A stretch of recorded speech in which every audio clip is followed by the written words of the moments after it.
आम्ही साताऱ्यात आलो आहे आणि साताऱ्यात मांडवघळ नावाचं एक ठिकाण आहे जिथं प्रचंड मोठी गुहा आहे, डोंगराच्या आत लपलेली. कोणालाच माहीत नाही आणि कोणीच नसतंय बघा, फक्त आम्हीच लोक आहोत. आता ह्या गुहेत जाण्यासाठी भला मोठा हा लोखंडी जिना उतरायला लागतो आणि जायला लागतं डोंगराच्या कुशीत आत. बघा इथं पोचलो आणि मित्राची ताकद वर आली. म्हटला डोंगराला वरती उचलतो हनुमानासारखा रस्ताच बनवतो. आणि मग गेलो त्या गुहेत. पार आत आत आत अशी गेलो तर बघतो काय भला मोठा अंधार आणि एवढं चालून लय ताण लागली.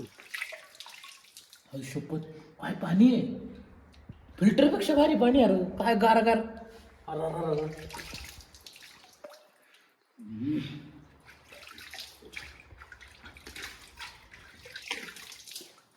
खतरनाक. हा, लयच भारी आहे ना.